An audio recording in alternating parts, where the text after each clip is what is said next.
I think there were quite a few looks of nervous anticipation and adrenaline on their faces. Let's start with Benedict Whitby.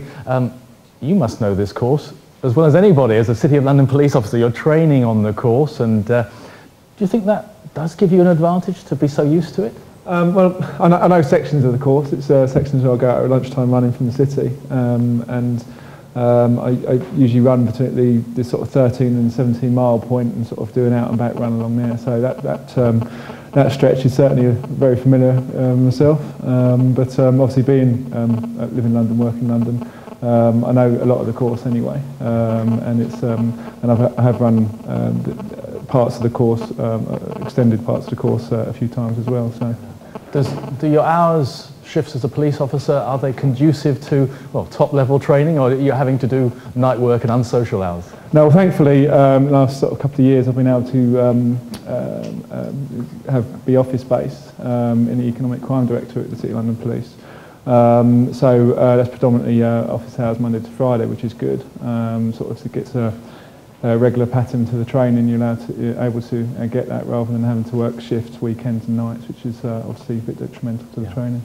And I understand, of course, Lee Merrien is one of, and you, Benedict, as well, is one of quite a few athletes now benefiting from the London Marathon high altitude training camp in Kenya. You were both out there in January. Lee, has that boosted your chances, you feel, of an Olympic place? Yeah, I hope so. I've been using them a few times now, and I feel I always get big benefits from it, from coming back down to sea level. And yeah, I've been thankful I've been given the opportunity to go on them on a regular basis, and they've worked for me in the past, and all being well, do the same this time around. Yeah, there's two places for the men and one for the women in terms of the Olympics. So when you're out in that training camp, is it a really pressure cooker atmosphere in terms of you know this, as I said, make or break day is coming? No more so than normal, really. I don't think. There's always going to be only a few places up for grabs, whether it's 2, 3, 1 or whatever, but yeah, in this case obviously it's a little bit more, of course. It's the Olympics, it's the biggest stage for anyone involved in sport, so there's always that bit of pressure, but pressure's good, you know. It's people raise their game when it comes to pressure situations if they've got that sense of character and thing about them, so it's a good thing for me as far as I'm concerned. How much is it going to be a help to have Scott overall with you, especially in the pacing department this time, considering his great performance in Berlin? Maybe Benedict like to take that as a training partner of Scott? Yeah, I would say Scott's the training partner of mine, regularly train together. We trained together in the run-up to Berlin, so obviously when I didn't run the time there, I was highly disappointed, but it was a bit of a bittersweet moment because obviously I was so happy for him to get the qualifying as well. It will be good to have him there on Sunday. He's still learning the event, half marathon and marathon as well. So he's only done one marathon. He's done a couple of halves now. And a good time in New York, 61:25, I think he ran. Phenomenal time, top 10 Britain all time. So he's getting used to running these distances, and I'm sure 65.5 won't be a problem for him. And having him there, someone you can trust to set that pace is obviously really beneficial, which is great. And for Lee, for you?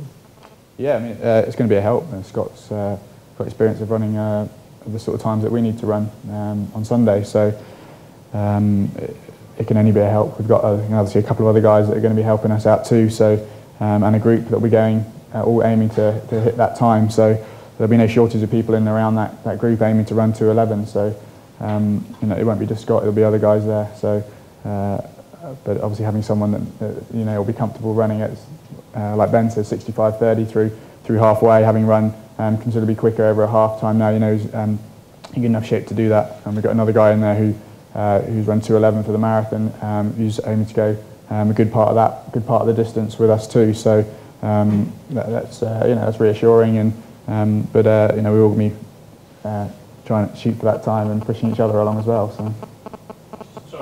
Anybody that wants to answer anything funny or unusual has happened to interrupt your build-up, anything like that? Well, Lee, give us some funny running stories, if there are any in your experience, either in Kenya or back home, anywhere. I don't know if class is funny, but it amused me at the time. I've just come back from Kenya.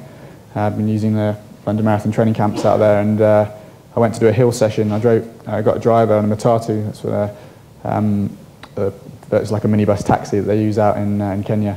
And we drove down. He got him to drive me down into the bottom of well, halfway down the valley, and I basically did my hill reps coming up and down. And I was just did my warm up and was about to start, and this lad, he must have been 10, 11 years old. He had no shoes on. He was like, "Right, are we ready then?" sort of thing. And I ran 5 miles uphill, and unfortunately I dropped him, but he kept coming back because I was running up into my reps. I would jog back down the hill. He ran 5 miles up with me back to the top of the hill. Although I felt a little bit guilty because then he was like, "Well, how am I going to get back?" So I gave him some money for to get a matatu back down the hill. But it was impressive nonetheless that a random kid who just fancied running up the road for 5 miles uphill. So it amused me at the time. Kept me a bit of company for my training session as well. So go on, Liz. I did get tackled by a police officer. Oh, not Mr. Whitby, I hope. I live in Tooting, and it's quite a colourful area, and I went on Tooting Common one morning, and there's a stripper there waiting for me in the forest, and I'm like, "What the hell were you doing?" A stripper in the forest? Just so I wasn't too sure whether to either tackle him and say you can't do that, or come out and try and flag someone down. So I went for the second option and phoned the police and let them know that there's someone in there who's totally naked. But yeah, so.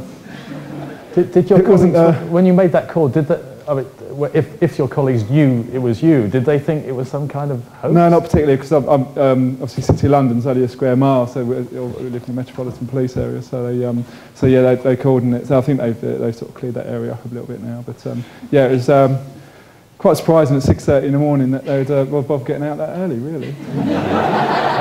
Well, getting out in more ways than one. Yeah.